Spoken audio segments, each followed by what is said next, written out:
Okay, the reason why I choose UK as my destination is because I extremely adore the Duchess of Cambridge. She always wows me with her stunning and gorgeous looks whenever she participates in various engagements across UK. Furthermore, I'm a big fan of the world's famous dictative Sherlock Holmes, Princess Diana, Queen Elizabeth, and the greatest English playwright Shakespeare. Although the chances to meet these high-profile figures in person are slim, I'm eager to learn more details and explore the stories behind these places where they visited before.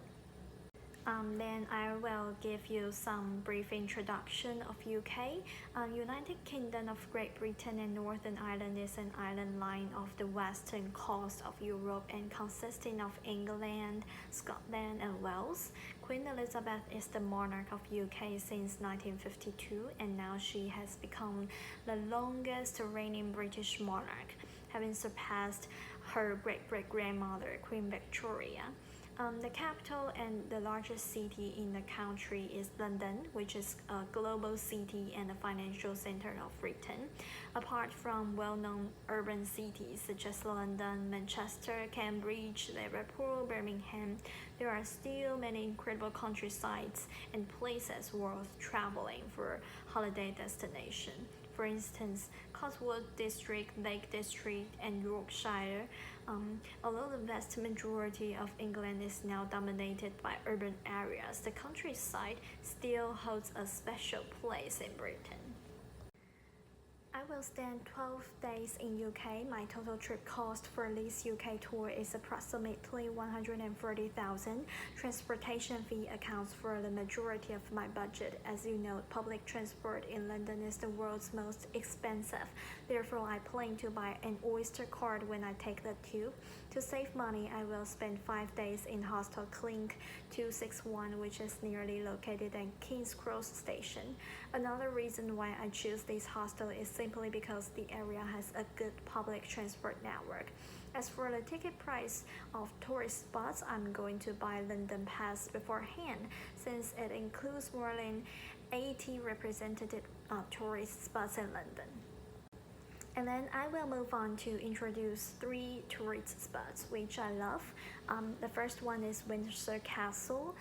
It is the oldest and largest inhabited castle in the world and has been the family home of British kings and queens for almost 1,000 years. It is an official residence of Her Majesty, the Queen, and is still very much a working royal palace today.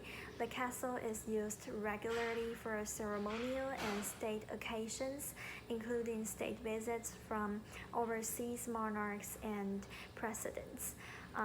The Queen spends most of her private weekends at Windsor Castle and takes up official residence for a month in the spring for Easter Court and for a week each June when she attends royal escort and the service of the Order of the Garter. Okay, so the second one is Kensington Palace in London. Originally a fashionable Jacobean villa, Kensington Palace was dramatically rebuilt in 1689 for the newly crowned monarchs William III and Mary II. It was also the birthplace and childhood home of Queen Victoria. Today, Kensington Palace contains the offices and London residences of the Duke and Duchess of Cambridge. Not only is Kensington Palace an official home of members of the royal family, it is also a treasure trove of history and culture. It has become one of London's most popular tourist attractions, drawing in hundreds of people every day. So I think anyone planning a trip to London will not want to miss out on a stroll through the beautiful Kensington Gardens and a chance to browse one of the most renowned art collections in the world. The third one is Natural History Museum. To be honest, I would say I cannot believe it is actually a museum because the exterior view of Natural History Museum looks really magnificent. It looks like a real castle in modern 21st century. So returning to my point, the Natural History Museum includes the nation's main collections of specimens of live rocks and minerals. These 80 million specimens span 4.5 billion years from the formation of the solar system to the present day.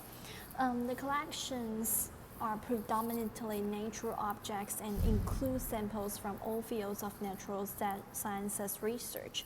It is the world's largest natural history library and possesses the large collection of natural history art and illustration. And some visitors indeed can learn many things in here. Okay, that's all. Hope you will enjoy this video.